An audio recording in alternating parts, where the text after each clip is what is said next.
Hare Krishna. Hare Krishna Prabhuji. Hare Krishna Mataji. Hare Krishna Hare Prabhuji. Krishna Prabhuji, Hare Krishna Mataji. Please accept my humble obeisances. All glories to Srila Prabhupada ki jai. Pranam Jai Shri Prabhupada. Let's start with prayers.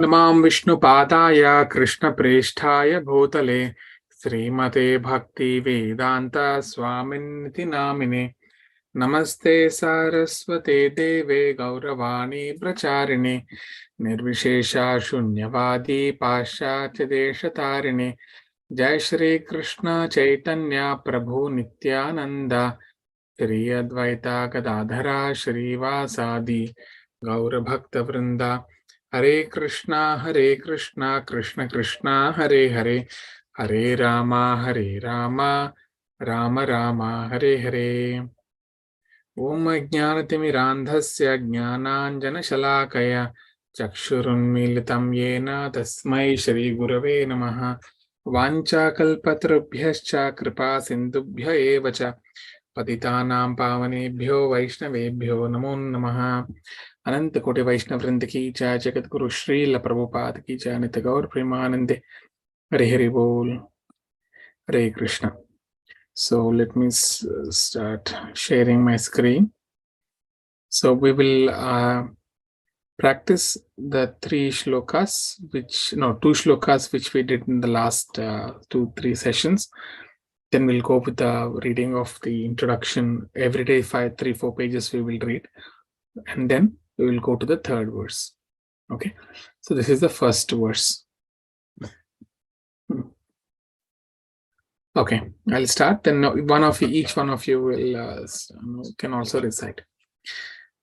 Dhritarashtra uvacha dharmakshetre kurukshetre samaveta mamakaha pandavaschaiva kimakurvata Sanjaya. Dhritarashtra uvacha dharmakshetre kurukshetre samaveta mamakaha pandavaschaiva kimakurvata Sanjaya. Next, any devotee would like to repeat? I can say Prabhu.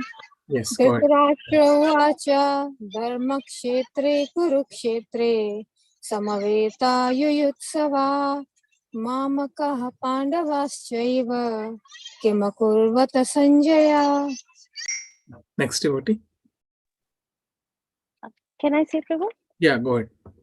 Dhritarashtra uvacha dharmakshetre kurukshetre samaveta yuyutsava mamaka pandavacheva kim akurvata Sanjaya. Okay, this is Yuyutsavaha, Savaha. Okay, thank you. Okay, next. Any other devotee? Dhritarashtravacha dharmakshetre kurukshetre samaveta yuyutsavaha mamakaha pandavaschaiva kimakurvata Sanjaya. Okay. Kavita Mataji, Shrikant Prabhu, are you in a position to recite? Yeah, but 1 minute.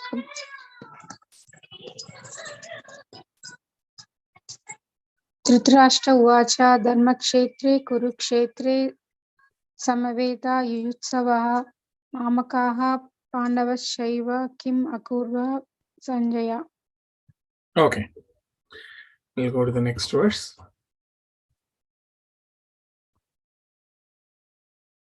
Next verse.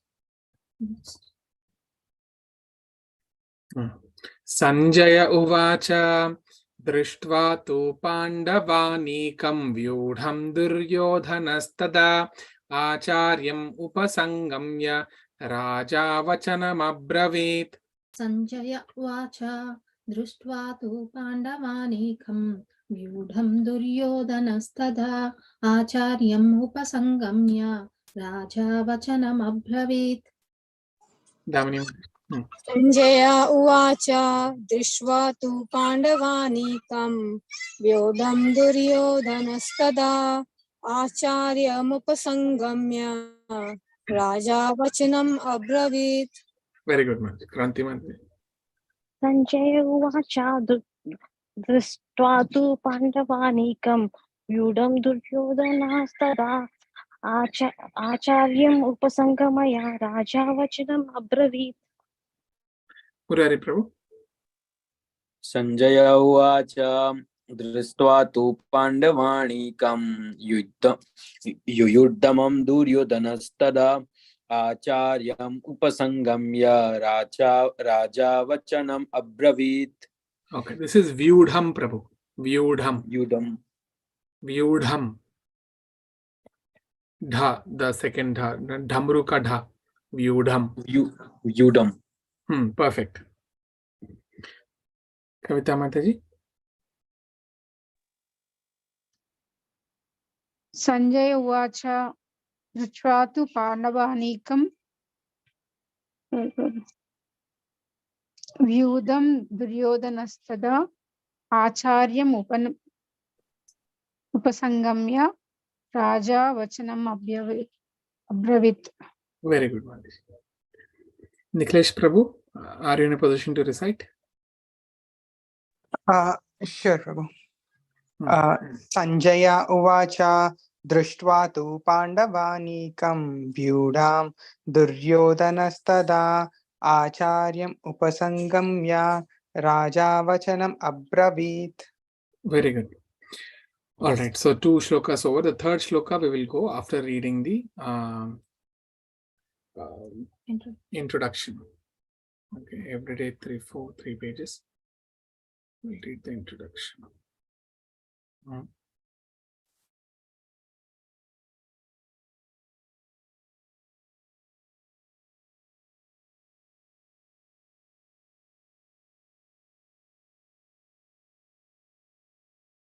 Okay, the introduction last time we left it how Arjuna accepted.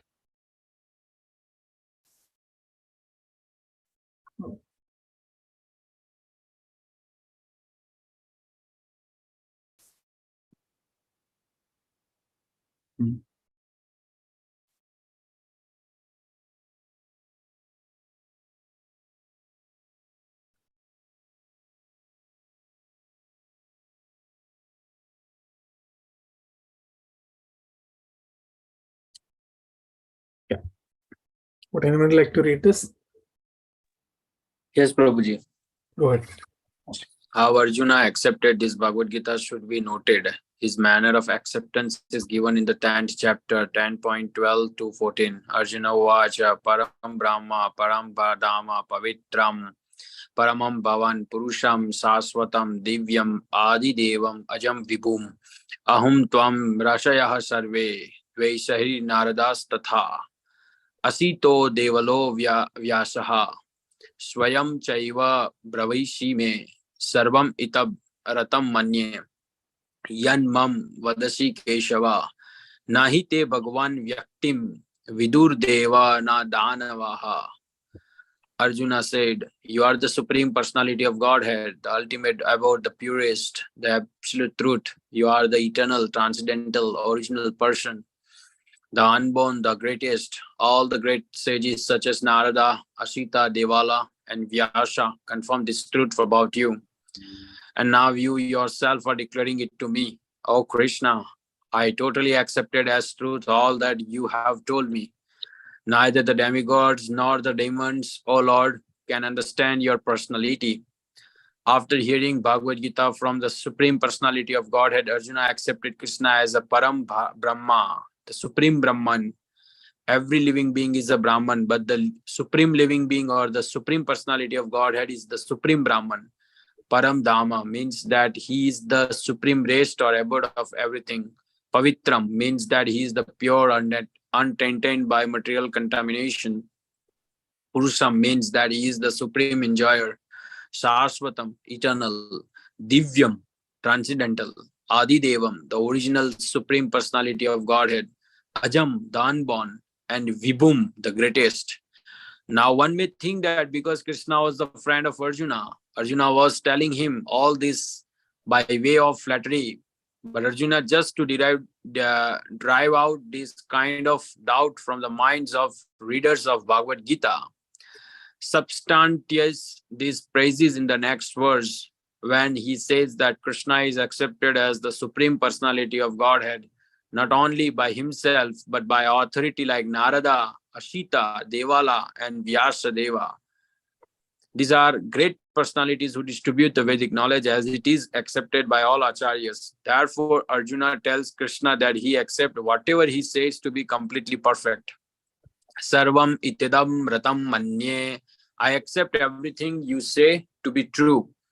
Arjuna also says that the personality of God is very difficult to understand and that he cannot be known even by the great demigods.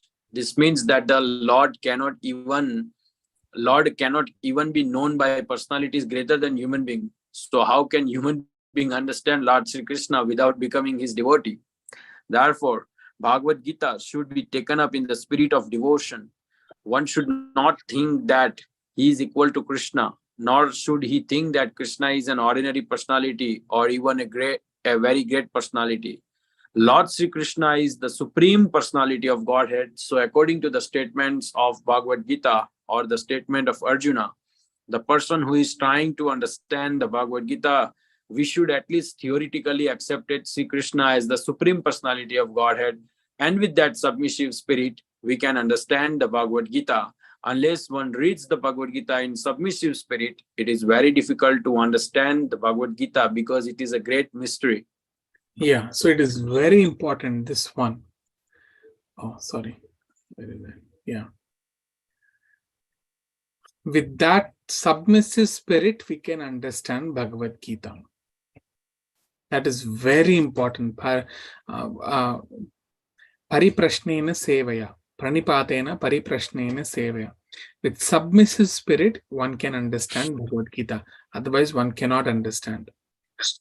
Okay. Yeah. Our next devotee.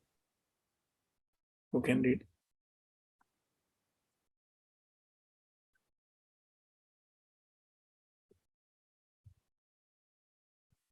Tamini Mataji.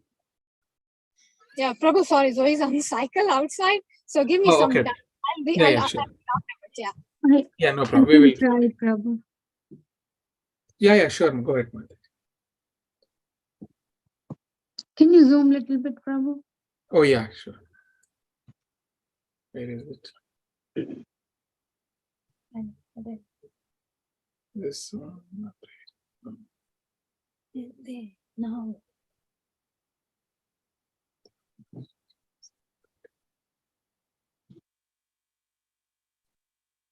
Okay, 1 minute. What is that?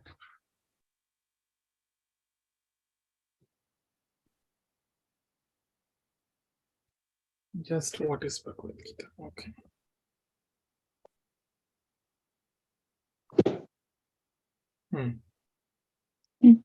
Just what is Bhagavad Gita? The purpose of Bhagavad Gita is to deliver mankind from the uh,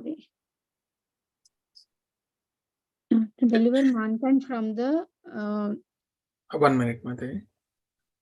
I have. Yeah. Is this okay? This Zoom? yeah, that's fine. The purpose of Bhagavad Gita is to deliver mankind from the nuisance of material existence. Every man is in difficulty in so many ways, as Arjuna also was in difficulty in having to fight the battle of Kurukshetra. Arjuna surrendered unto Sri Krishna, and consequently this Bhagavad Gita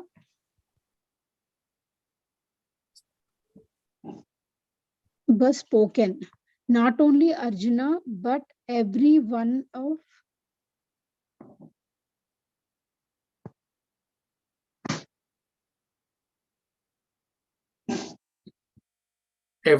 us. Yeah, but every one of us full of anxieties because of this material existence. Our very existence is in the atmosphere of non-existence. Actually, we are not meant to be threatened by non-existence. Our existence is eternal, but somehow or other we are put into Asat. asat. Hmm. Asat refers to that which does not exist. Out of so many human beings who are suffering, there are a few who are actually inquiring about their position as to what they are, why they are put into this awkward position, and so on. Unless one is awakened to this position of questioning his suffering, unless he realizes that he does not want suffering, but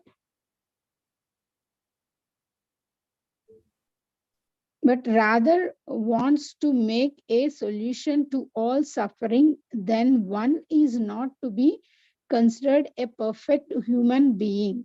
Humanity begins when this sort of inquiry is awakened in one's mind. In the Brahma Sutra, this inquiry is called Brahma Jijnasa. Atato Brahma Jijnasa, every activity of the human being is to be considered a failure unless he inquires about the nature of the absolute. Therefore, those who begin to question why they are suffering or where they came from and where they shall go after death are proper students for understanding Bhagavad Gita. The sincere student should also have a firm respect for the Supreme Personality of Godhead. Such a student was Arjuna. Lord Krishna descendants specifically to re-establish the real purpose of life when man forgets that purpose. Even then, out of many human beings who awaken, there may be one who actually enters the spirit of understanding his position, and for him, this Bhagavad Gita is spoken. Actually, we are all swallowed by the tigress of nescience, but the Lord is very merciful upon living entities, especially human beings. To this end, he spoke the Bhagavad Gita, making his friend Arjuna his student. Prabhu, did I pronounce correctly that nescience, or what is that? Yeah, it's nescience or nescience also. Nescience. Okay. Nescience means ignorance, ignorant knowledge. Okay. Hmm. Being an associate of Lord Krishna, Arjuna was above all ignorance, but Arjuna was put into ignorance on the battlefield of Kurukshetra just to question Lord Krishna about the problems of life so that the Lord could explain them for the benefit of future generations of human beings and chalk out the plan of life. Then the man could act accordingly and perfect the mission of human life. Yes, The ma'am. subject of the Bhagavad Gita entails the comprehension of 5 basic truths. First of all, the science of God is explained, and then the constitutional position of the living entities, jivas. There is Ishvara, which means the controller, and there are jivas, the living entities, which are controlled. If a living entity says that he is not controlled, but there but that he is free, then he is insane. The living being is controlled in every respect, at least in his conditioned life. So, in the Bhagavad Gita, the subject matter deals with the Ishvara, the supreme controller, and the Jivas, the controlled living entities, Prakriti, material nature, and the time, the duration of the existence of the whole universe, or the manifestation of material nature, and karma are also discussed. The cosmic manifestation is full of different activities. All living entities are engaged in different activities. From Bhagavad Gita, we must learn what God is, what the living entities are, what Prakriti is, what the cosmic manifestation is, how it is controlled by time, and what the activities of the living entities are. Yeah. So yeah, we'll stop here on the reading the Bhagavad Gita introduction. So very important here. From Bhagavad Gita, 5 things are known. So what are the 5 things? Anyone? Ishvara, Controller, Jiva, Ishvara, Correct. Ishvara, Jiva, the control Jiv, person, Jiva, Iswara, Prakriti, Prakriti, Kal, or Prakriti, Karma time. Siddhant. The time, Kala, that is Kala. time. Mhm. And what's the last one? Karma. Okay. So very important. These are the 5 basic truths. There are many other truths, but these are the basic truths. Okay. So it's not only Bhagavad Gita. You know, if you understand this, you like when you go in deeper, right, you will understand everything in the material world. Everything. Okay. Ishvara, that means who is the Supreme Lord. Jiva, who is a living entity. What is the relationship between the Ishvara and Jiva? Then what is the Prakriti, material nature? What is the time? And based on the time and the material nature, Prakriti, what activities he must do. Okay, very important. So just for a layman understanding, okay, even the same thing to a layman one can understand. Say, as an example, I can give. Okay, basically, this Jiva is who am I, right? Is yourself. Now, suppose a person, there is a business person, a businessman, he wants to sell comb. Okay, he wants to sell comb. This is the activity that he wants to do. He wants to sell comb. So who Ishvara means the Supreme Lord. For like for his sense, who is the target? Who are the customers for him, for that businessman? all living people. All living people? Human. Even People, no, I mean the human beings. Those who have a hair. hair. Those who exactly. if you don't have a hair, Prabhu, take the comb and massage. So funny. Murari Prabhu got it. So humans who have hair, okay, this is the most important, okay, to whom you are selling to. Okay, Jiva, that means yourself. So how you must be equipped with? What you must be equipped with? With hair. No, you are the one who is selling the comb, right? You don't need to have a hair. Well, how you should equip yourself? You should have a way to manufacture and sell combs.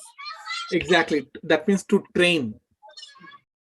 Okay. That means you should have knowledge of that. Basically, you should have knowledge of the product. You should have that knowledge of the product. That means, what are you, first of all? Are you capable? Are you capable of selling? what are your limitations? Your limitations. They say, no, your, what is that? Your strengths and what's the strengths and weaknesses. Basically, strengths and weaknesses. You should know everything about you. That is nothing but the jiva. He is like trying to know what he is. Okay. Then, okay, the aim is to sell kumbh. Okay, this is the one. Now, what do you mean your prakriti in this place? What is prakriti? Mother Nature. Yeah. So in this example of selling the comb, what will be Material prakriti? to make the comb. Huh? Sorry. Material to make the comb. Okay, material to make the comb. Then once you make, is that sufficient? Just to, material to make the comb, And or then arrangement to sell it. then comb, no, manufacture. I would say manufacture of the comb. Then what? Then what? Then selling, distribution. No, not selling. Prakriti will not have the selling. Cost Okay. of the comb. Cost, okay, all part of the manufacture. Manufacture, then you can have cost. Then what else? Quality. Quality, okay. Then what else? This is all about comb. But you imagine you already have the best comb in you with yourself. Okay, you have equipped yourself with that comb. Means you have full knowledge about that comb. That is jiva. You understood everything you understood. But there is something else apart from this that is very important. Prakriti.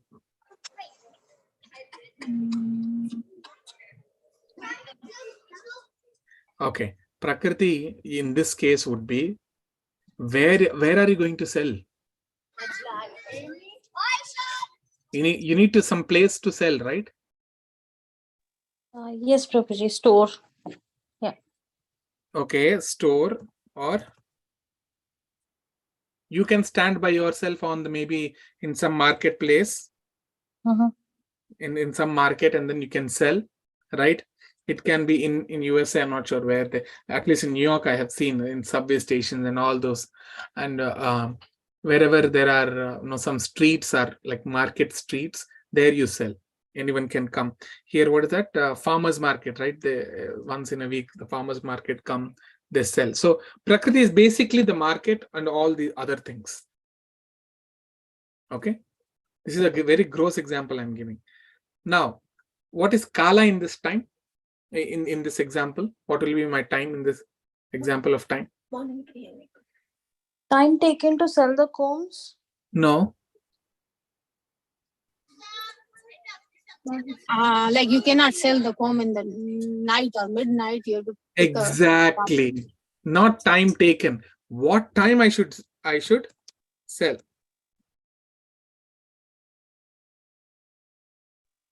Okay. I can't go at midnight, stay 2 a.m. and start selling. Same market, same marketplace or same store, but nobody will be there. What is the use? Right? Okay. Now, what is my karma? Maybe the profit you make by selling the combs. No. Karma is activities. Okay. And So all what the is my work, all activity? the effort you put together to make the comb, to sell the comb. Right. All the efforts of selling.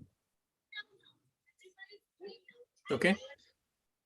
Now I'm giving this a gross example so that you will all understand. So it is not just for bhakti. Even in your material life, this is there. Ishvara, Jiva, Prakriti, Kala, Karma, everything is there. And Bhagavad Gita, just when you know about this thing, right? Ishvara is a supreme Lord. He is a supreme Lord, actually. Okay, supreme Lord, or I'm saying he's a destination, supreme destination, whom we should know.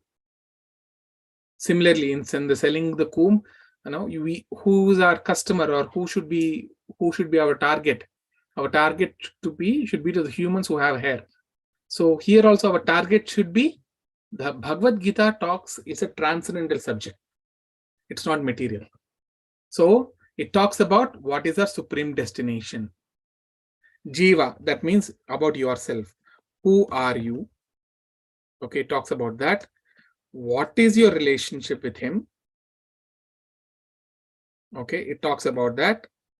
Then, yeah,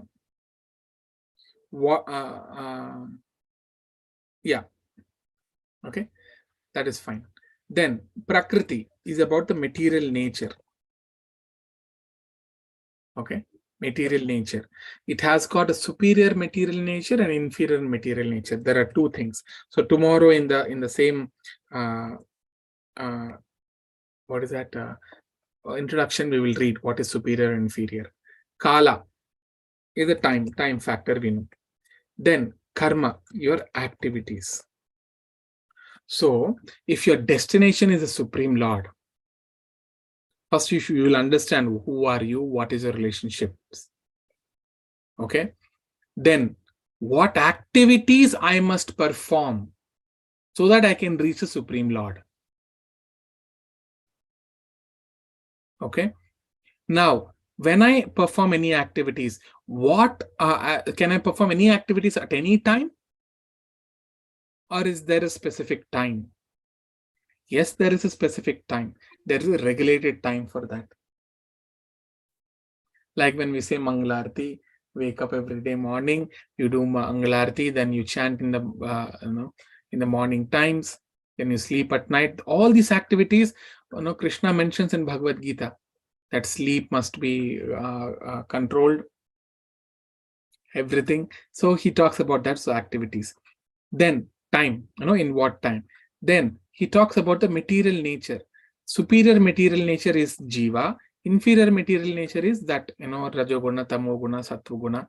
So a person in Rajoguna, what he does, a person in Sattva-guna, what he does, a person in Tamoguna, what he does.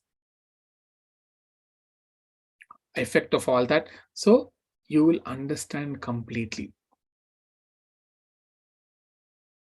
So anything in this world, everything can be put into this file. Any activity can be put into this file.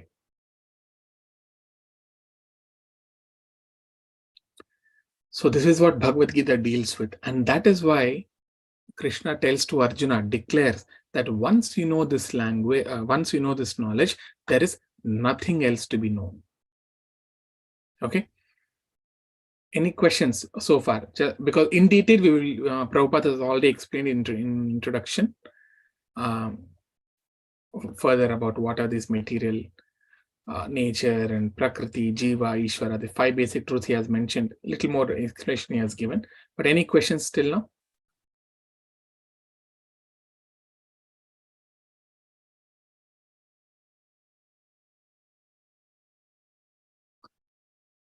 All right. Now we will go to the third verse. We will all learn the third verse and then we'll go, I'll give a short class on that. Okay. Fine. I need 3 volunteers. I can go this time, Prabhu. Okay, 1. Damini Mataji. I can Murari as well. Murari Prabhu, are you in a position? Yes, Prabhuji. Okay. Nagendra Prabhu, are you in a position? Yes, Prabhu. Mataji, you are there in a position. Okay. Okay, we will all read it. So 5 times also, it's not a problem. Okay, right. First me, then Harini, and then others will go.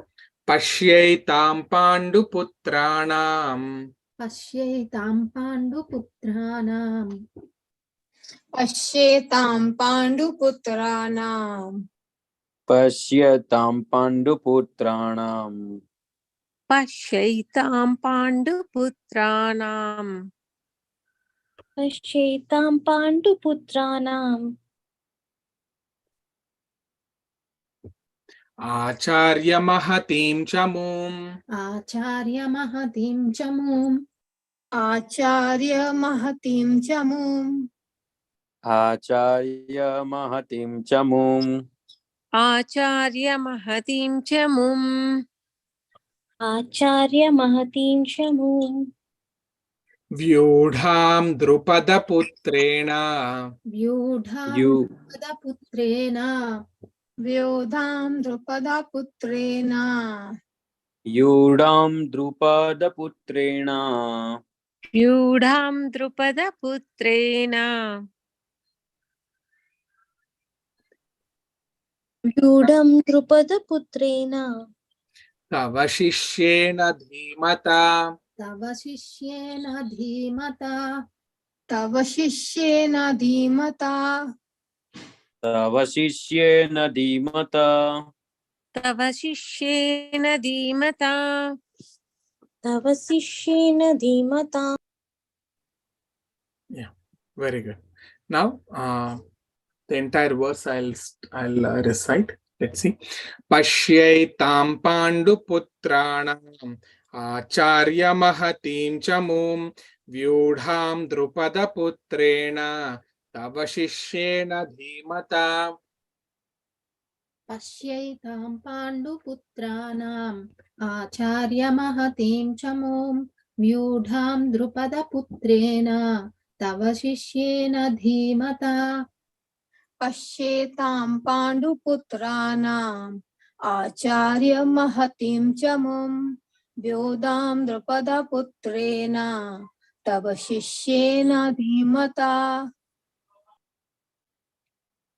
Pashyaitam Panduputranam Acharya Mahatim Chamum Yudam Drupada-putrena Tava Shishyena Dhimata पश्यैतां पाण्डुपुत्राणाम् आचार्यमहतीं च मूं व्यूढां द्रुपदपुत्रेण तव शिष्येन धीमता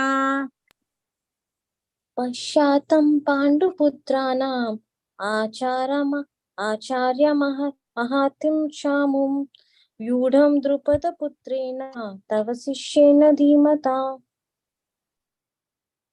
Yeah, very good. Synonyms. Murari Prabhu, you can read.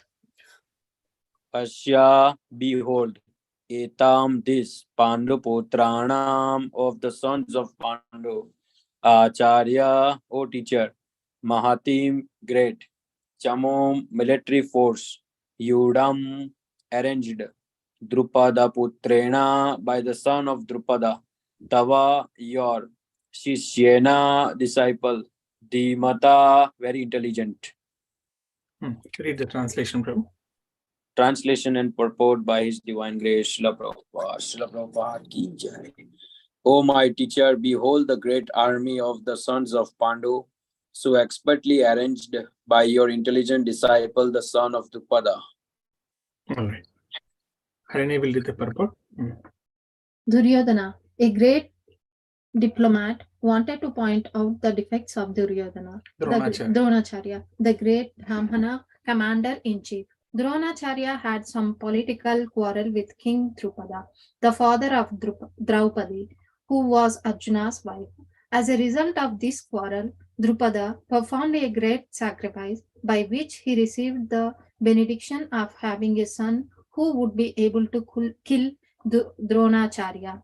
Dronacharya knew this perfectly well, and yet, as a liberated Brahmana, liberal Brahmana, he did not hesitate to impart all his military secrets when the son of Drupada, Drushtadhyumna, was entrusted to him for military education. Now, on the battlefield of Kurukshetra, Drushtadhyumna took the side of the Pandavas, and it was he who arranged for their military phalanx.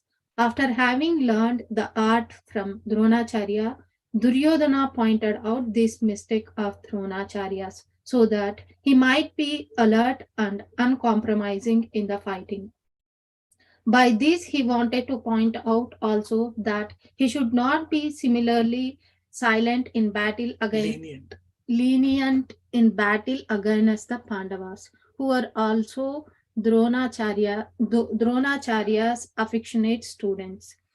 Arjuna especially was his most affectionate and brilliant student. Duryodhana also warned that such leniency is the fight would lead to defeat. Yeah. So, in the last session, I had covered extensively about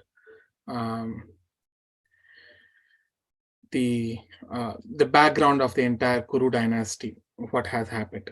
Okay, so from today, I think I had to talk about even verse 2 also. So, if you see in the first verse, Dhritarashtra, he inquired, right? What did he inquire? Anyone? What did Dhritarashtra? Yes. What did my sons and the sons of Pandu do? Kim akurvata. After assembling together. Why he got that doubt? Because he's afraid, because of the influence of that holy place, whether his sons will will go back, whether they will, because everyone know that whatever they were doing is illegal, is not as per the dharma. So maybe by the influence of the place of Kurukshetra, they might have compromised. So, but what happened? Sanjaya spoke. What did Sanjaya say? Let me show that. Okay, the last.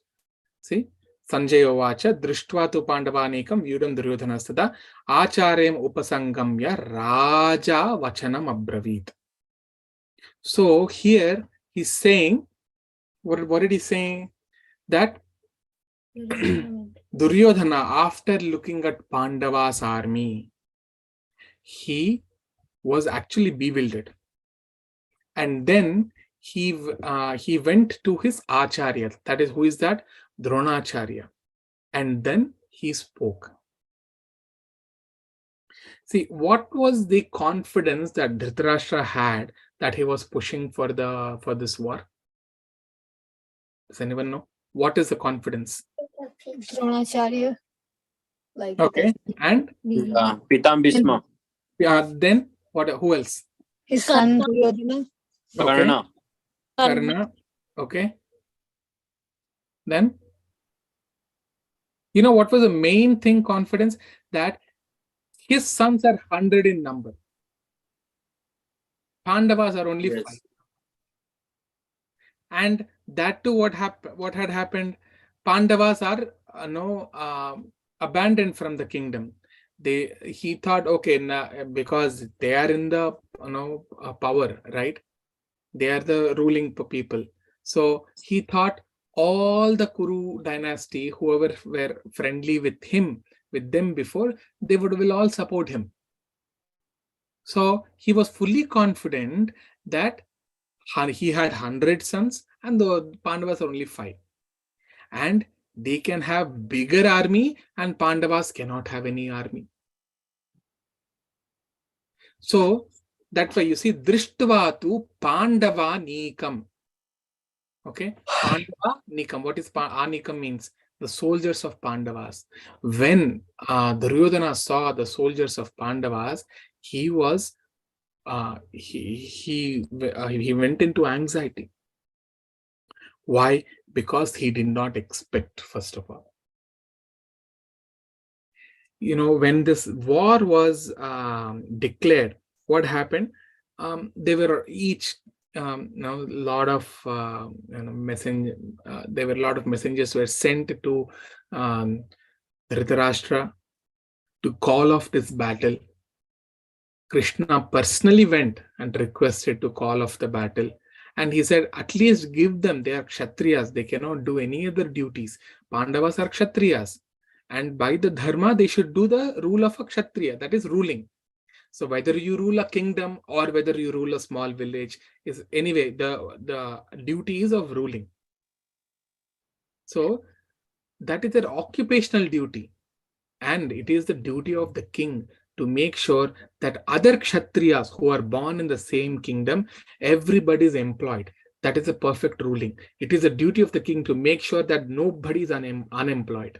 If somebody is unemployed, that means he is not doing proper ruling. Okay, and again he has to incur sins for all that. So Krishna asked them, please give them at least 5 villages. We're not asking the entire thing. See, everything belongs to them. all of you usurped it.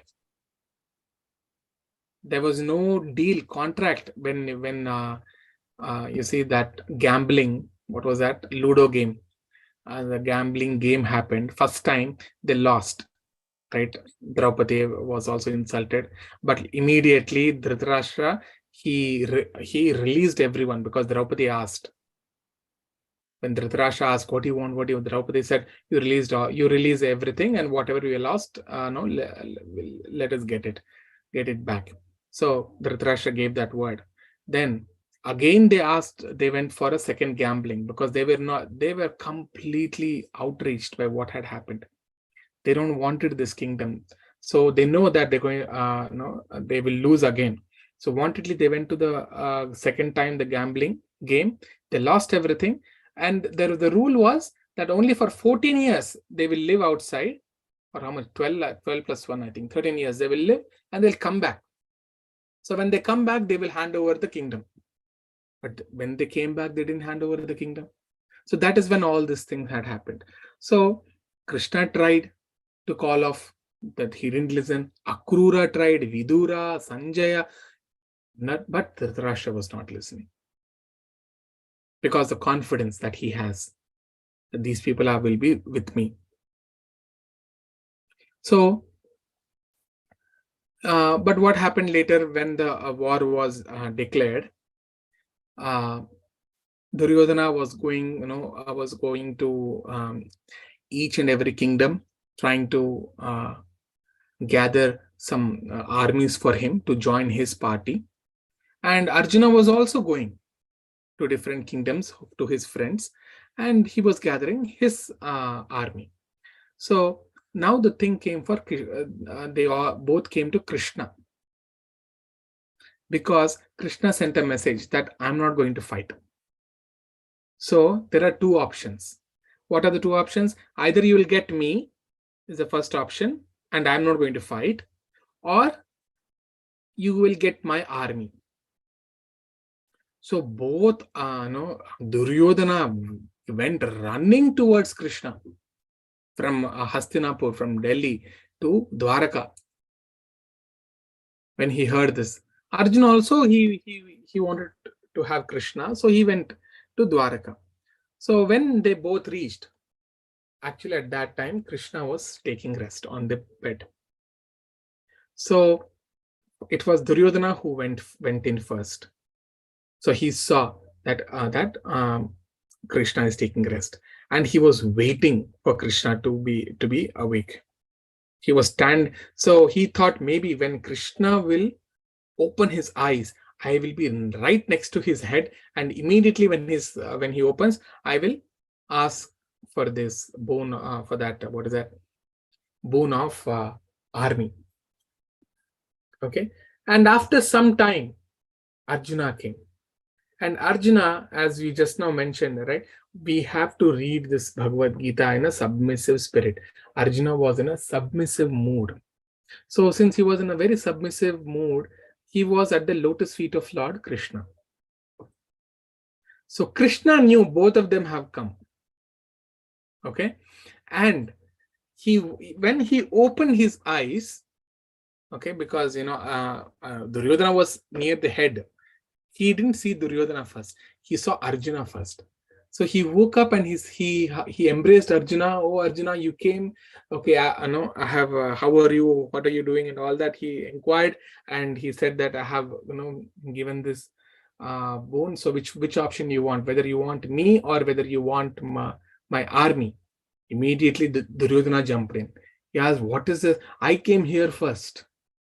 Then Krishna Krishna said, see, I was taking rest. I don't know who has come first. When I opened my eyes, I saw Arjuna first. So that is why I'm asking him. But Duryodhana said, no, I came first. Then Duryodhana said, you ask Arjuna, who came first? Then Arjuna said, yeah, he only came first. Then again Krishna said, see, in any family, right? When you have elder brothers and younger brothers, when you give the gift, right? You give the gift to the first to the youngest child. And then from then on, you'll go to the next eldest, next eldest, next eldest. Finally, the most eldest brother or sister, he will get a gift. So, no, normally he is younger than you, so he should get there. So Duryodhana was very upset. He thought Arjuna is definitely going to ask for army, because in his calculation, he's saying if Krishna is not fighting, what is the use of keeping him in my army? That is his calculation.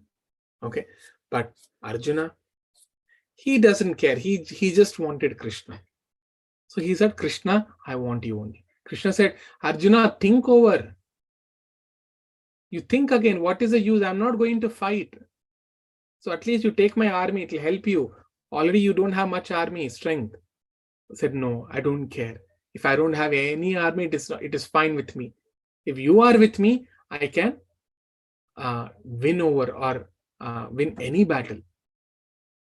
So Duryodhana was so happy that he got the army. So, when it came, when the time of the battle came, almost, I think, 11 or 12 Akshauhini Senas. One Akshauhini Sena, basically, let me tell you what is this account. It's called Akshauhini. So, this is the Bhagavad Gita, right? One Akshauhini.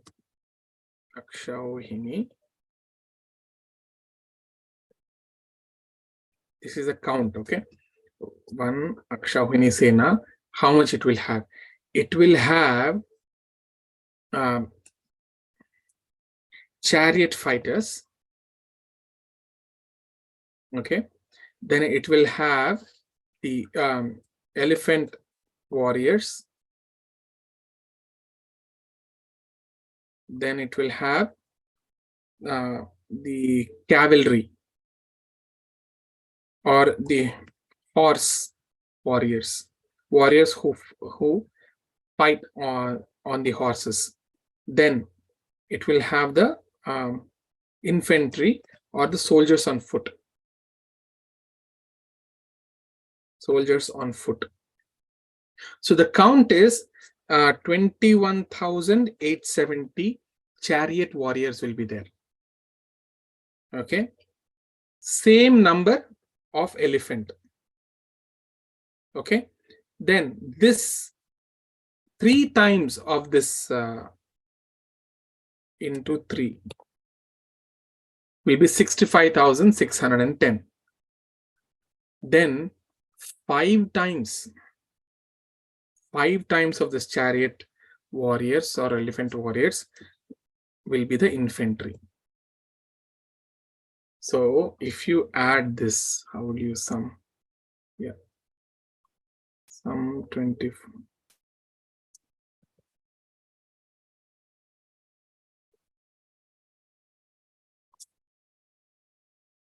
Okay, so totally this is what 218,000 warriors will be there. This is called one Akshauhini Sena. Pandavas, they had only 6 Akshauhini Sena, and Kauravas had around 11 Akshauhini Sena. Okay, this numbers is sometimes here and there it changes, but my point is this: they have 6 Akshauhini, and Kauravas have 11 Akshauhini, almost 50%, or I would say around 60%. That's all. So only 60% of Kauravas' army was Pandavas, and still it was bewildering. Who got bewildered? Duryodhana. He did not expect this. He thought, what is that? They will have 1 or 2 Akshauhini, or at most 1 Akshauhini. If they get it, is great. So he was completely taken aback by when he looked at there. So that is why he went to meet his teacher, his guru, who is a Dronacharya, on the account of the seriousness of the issue. And then Sanjaya also, he says this, Raja Vachanam Abravit.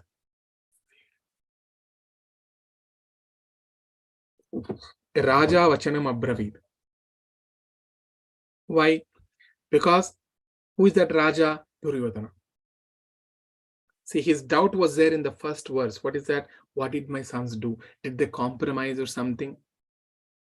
So again, to actually little encourage him, Sanjaya mentioned, no, there was no compromise. And don't worry, as of now, your son is a Raja. Why? Because at the end, okay, the last verse of Bhagavad Gita, the final verse of Bhagavad Gita, I'll take you there.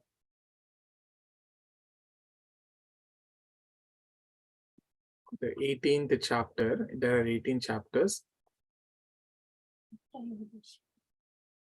This is the 18th chapter. And the last verse, that is 78th verse in this. Okay. 78th verse, he says, Yatra Yogeshwaraha Krishno, Yatra Partho Dhanurdharaha, Tatra Shrir Vijayo Bhutir, Dhruvanitir Matir Mama. So he's saying, what Sanjay is saying? Wherever there is Krishna, the master of all mystics, and wherever there is Arjuna, the supreme archer, there will certainly be opulence, victory, extraordinary power, and morality. That is my opinion. Sanjay is declaring it. Victory, Vijayaha, you see this word. Yatra Yogeshwaraha Krishna, Yatra Partho, Yogeshwaraha. Krishna is a Yogeshwaraha, master of all the yogas.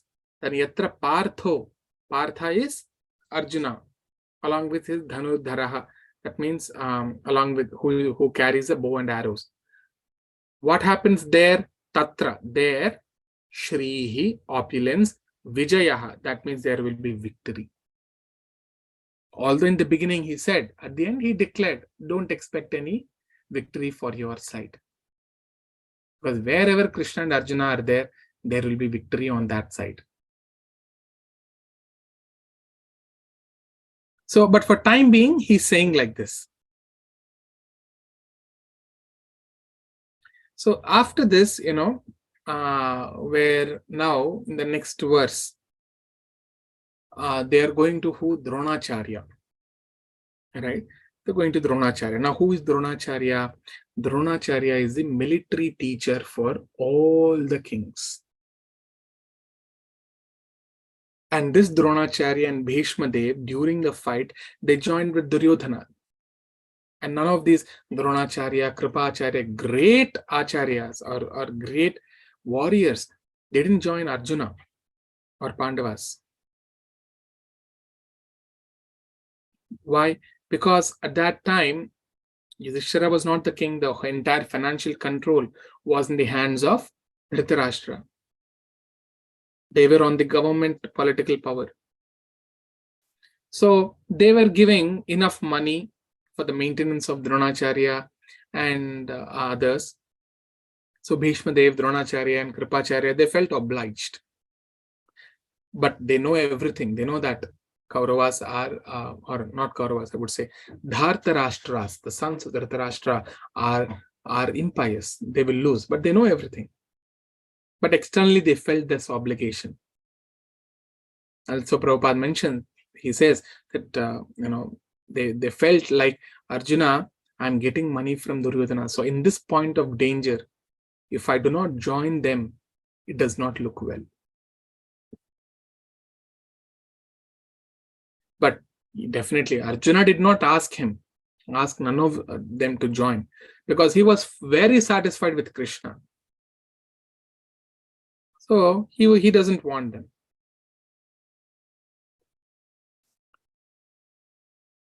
So now when Duryodhana saw what happened, he went to his Acharya, Dronacharya. Now, just to give a few summary of Dronacharya, little first 3-4 verses, I'll take some time to explain the entire background story. That's where it's going to take time. So Dronacharya's appearance was not ordinary. You see, all the great sages, right? They do a lot of tapasya. And they have so much of sense control that you bring the most beautiful woman on this earth, she cannot agitate the minds of those great sages. Okay, that is why sometimes, to check their, to test their tapasya, demigods sent the apsaras, the heavenly damsels from the upper planetary systems, because the more upper you go, higher the beauty of people are. The more the people will be more beautiful in the upper planetary systems, higher and higher. So Brahmalok is the topmost. So inhabitants of Brahmalok are much, much beautiful, much, much handsome than Swargalok people. Swargalok people are much beautiful and handsome than the earthly people. Earthly people are much beautiful than the other Rasatala, no, other Patala, like that. So when Bharadwaja Muni, he was a sage, right? They have already given up everything. Now they're all in Vanaprastha ashram, like that. Some of them are in Vanaprastha. So when he was near, the river, he went out to take bath. And after taking bath, when he was returning, he saw one Apsara. Her name was Ghritachi. The moment he saw, suddenly he felt the feel of lust, and he discharged his semen. So, the great sages, they understood. So this cannot happen usually. This will not happen. But because it has happened, that means there could be some meaning, reason behind it. So he collected his semen in a Drona Kalasha. Drona Kalasha is the Kalasha is a pot. Okay. So in a pot, and that pot is a very auspicious pot which is used in worshipping. Okay, normally that's why it's called Drona Kalasha. So he collected the semen in a Drona Kalasha, in a pot. So from that pot appeared Dronacharya. Because he appeared from that pot, his name became Dronacharya. Now he grew up along with Bharadwaja Muni in the same ashram. And they're all sages. They don't possess any wealth. So their clothes will be basically the cloth made of tree bark. Okay, you can still see I think in Africa they make clothes with tree bark. I'll show you. It'll be little.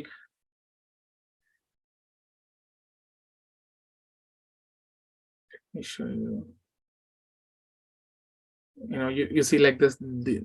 These are the clothes with tree bark. All this. So there are certain trees out of which this, the one layer of the bark will come out, just like for banana and all those. So with that they will make the clothes. So Dronacharya basically has only those clothes, or they don't wear opulent clothes with them. Neither they eat opulently. So he was living quite fine in that poverty. And his father was running that Gurukul. So at that time, there was Panchala kingdom. Okay. So Drupada Maharaj, his father was ruling. Okay.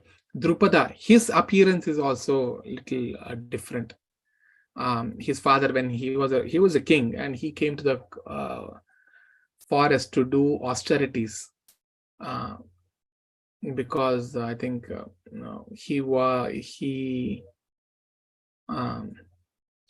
got defeated by some other king, and to regain his kingdom, he came to the forest to do great austerities.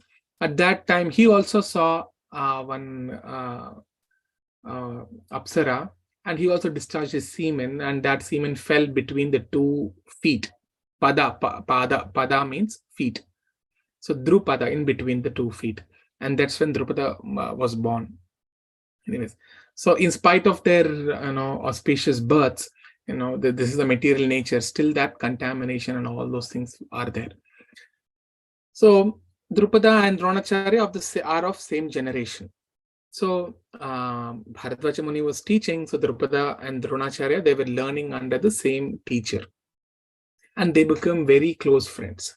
So when they when they learned all the vidya, all the knowledge, at the time of the graduation, Drupada told to Dronacharya, to his best friend, see, I will become anyway king now.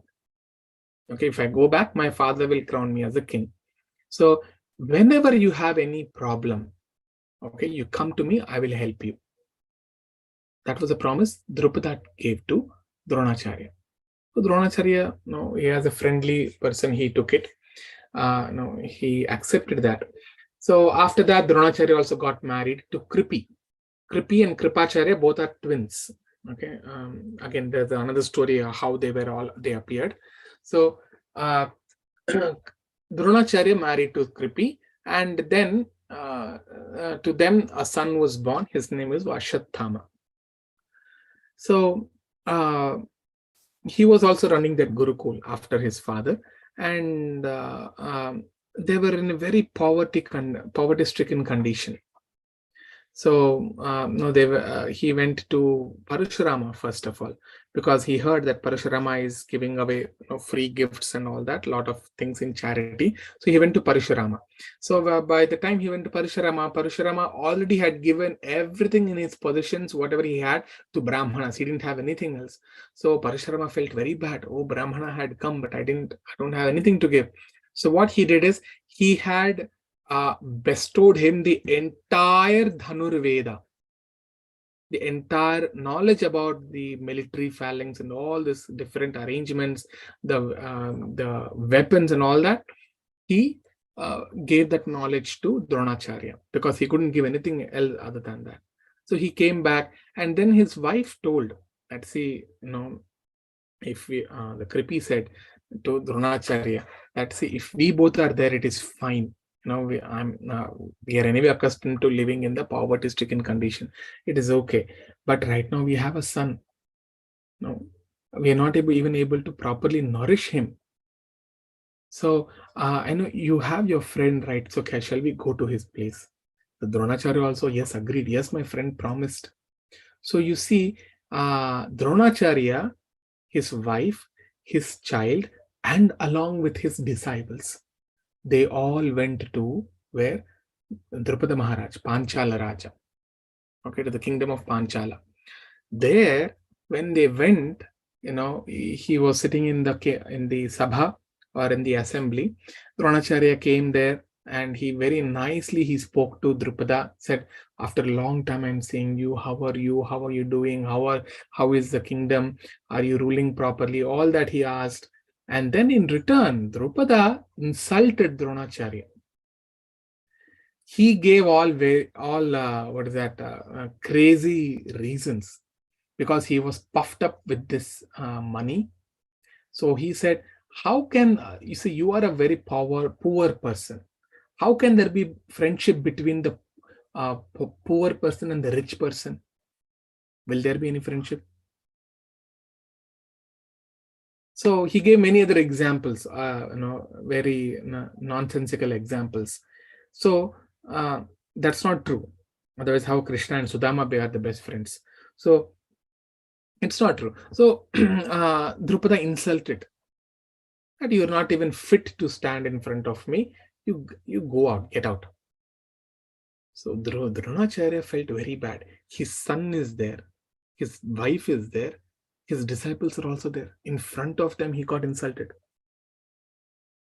And that's not right? What he is expecting, as a Brahmana, he's not expecting big things. His wife itself told, if we go to him, he will give us just one cow. If we have one cow, we can nourish our boy with that milk. Actually, it is mentioned that if a person drinks only milk, okay, not now what we see the current milk, the actual pure cows, desi cows, there is no other things required. That milk itself will nourish him. Protein, carbohydrate, everything, nothing is required.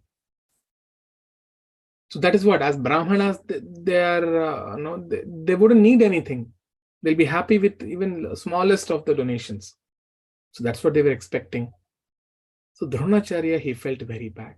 How his best friend insulted him.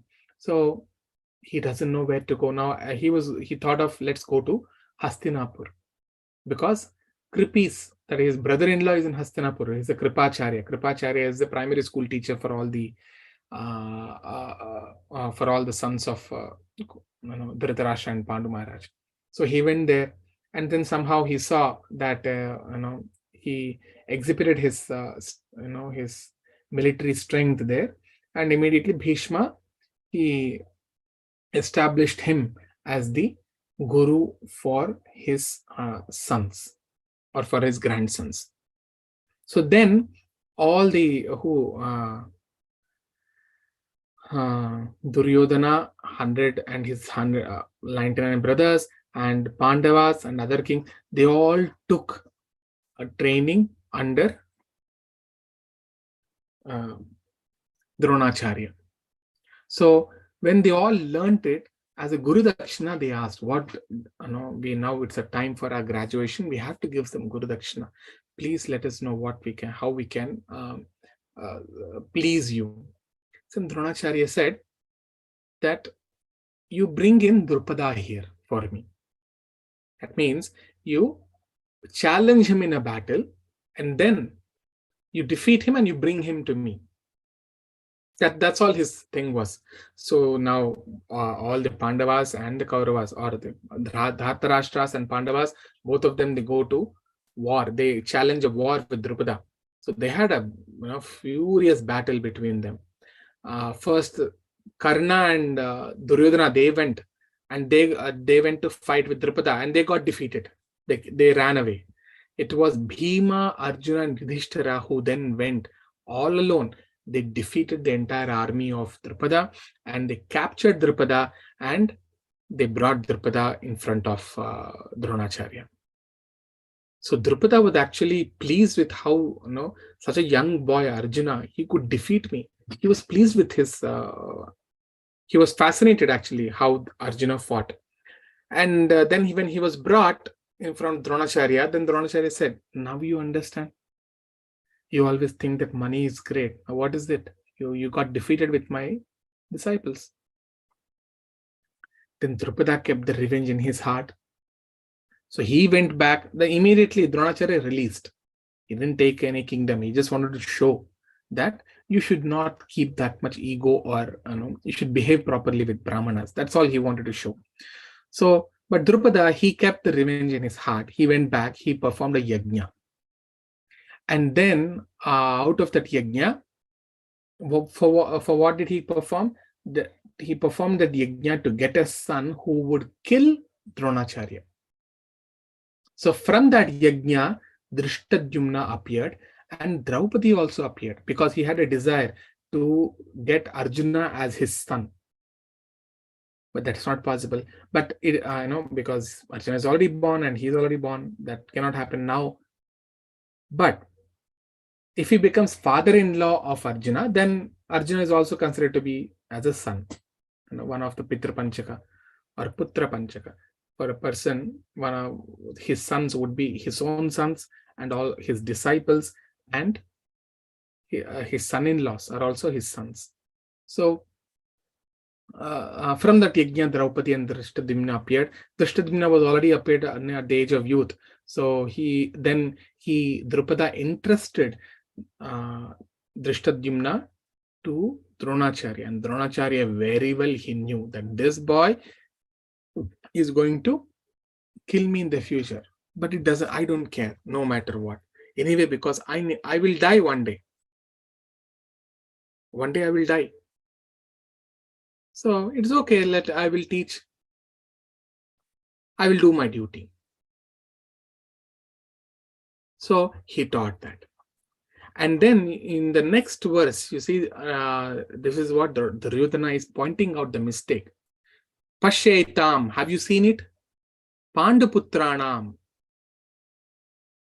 You behold, look at the army of Panduputras. That means the sons of Pandus. Look at their army. Mahatim Chamum. Mahatim means very great. The military force is very great. Vyudham, that means it is arranged by who arranged that? Drupada Putrena, the son of Drupada.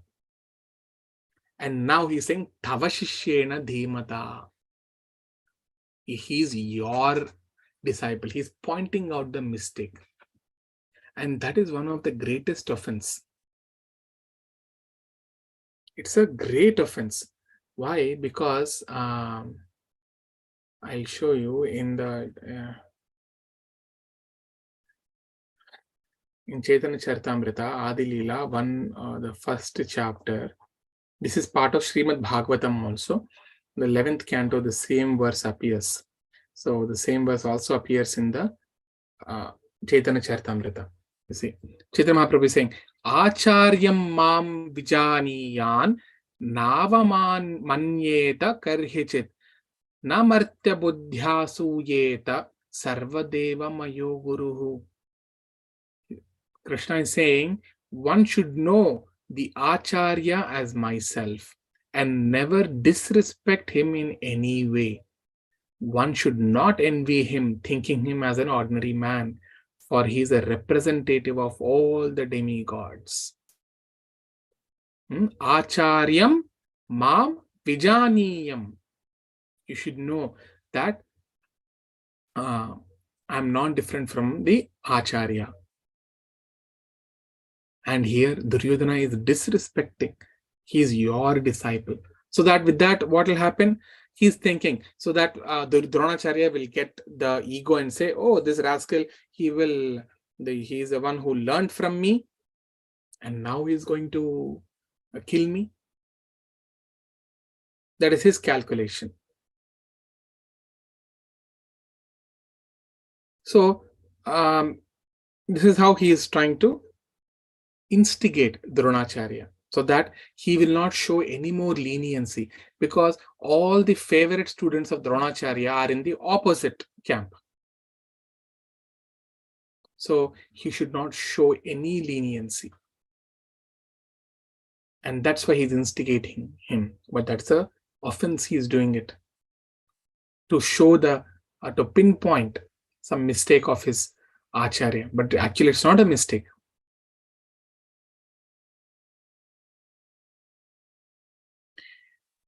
And Prabhupada says that,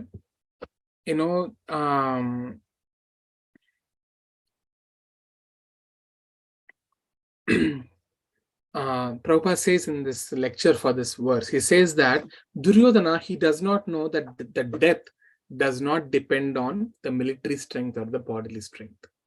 It does not depend on that. When death will come, nobody can check. When Krishna desires that this man should be killed now or he must die now, nobody can check. That is why it said, Rakhe Krishna Mare Krishna Rakhe Ke. If Krishna wants to save someone, who can kill him? But if Krishna wants to kill him, who can save him? Nobody can give him protection. So this is Krishna's protection. And that is why Parikshit Maharaj says in Bhagavatam that there are big commander-in-chief like Dronacharya, Bhishmadev, Karna, Kripacharya, very, very big commanders. And Arjuna was nothing before them. So, and he says that my grandfather, that is Arjuna, Parikshit Maharaj's grandfather is Arjuna. So Arjuna was just like an ordinary fish. And these soldiers were like Timingalas.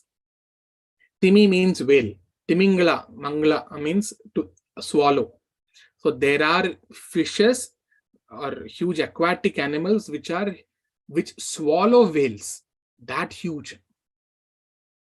And he's saying such a great Timingalas are these Bhishma, Drona and Kripacharya. And my grandfather, they're all like ordinary fish. How is that possible that, my Pandavas won? Is only because of Krishna. So he admitted that it was not possible for my grandfather to win over the battle. It is only by the grace of Krishna that he was saved. So therefore, our conclusion should be that we should always be under the protection of Krishna. Avashya Rakshibe Krishna. And that is Sharanagati, surrender. The surrender means that I'm surrendering to Krishna with full faith that he is quite competent, to give me protection. That is called surrender. There is no hesitation there. So hesitation means, okay, I will surrender to Krishna. In case of danger, he may or he may not protect. That's a doubt you have.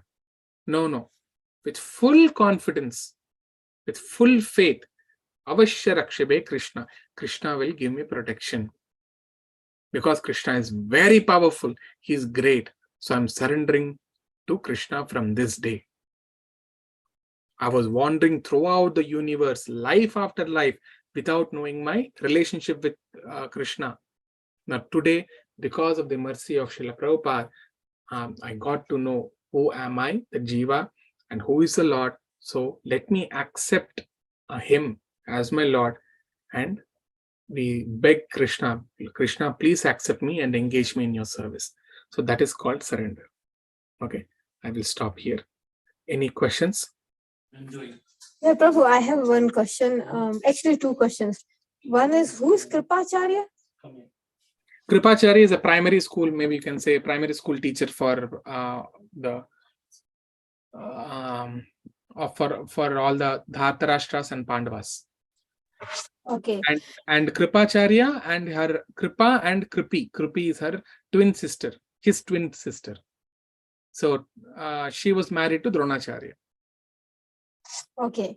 And another question is, like, I understand that, okay, so Krishna is Supreme Lord, so he has this huge army and he can provide Kauravas with that army. But with respect to this whole Mahabharata thing, like what I'm trying to understand is, like, they show that Krishna is born as a cowherd boy, right?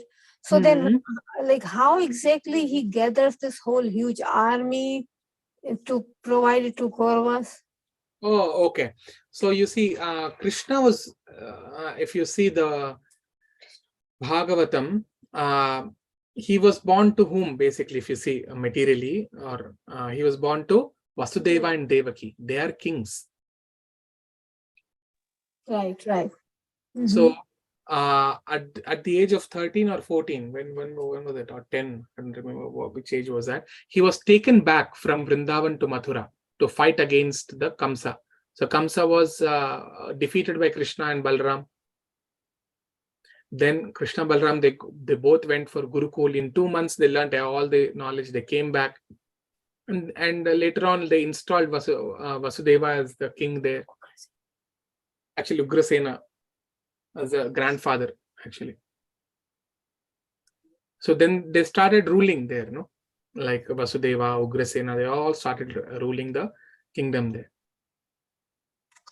Okay. So all the Yadu dynasty army. Got you. What Krishna had.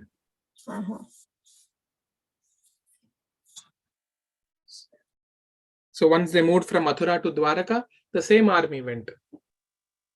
Yeah, that makes sense now. Yeah. Okay. Right.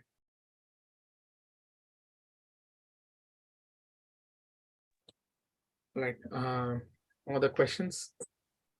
Or any other questions are there? All right. We'll stop here.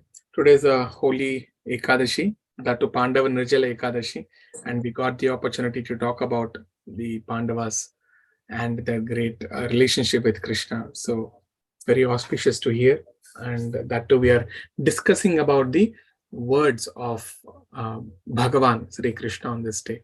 So thanks for joining. We will chant Hare Krishna mantra 3 times, and then we'll close this call. Hare Krishna.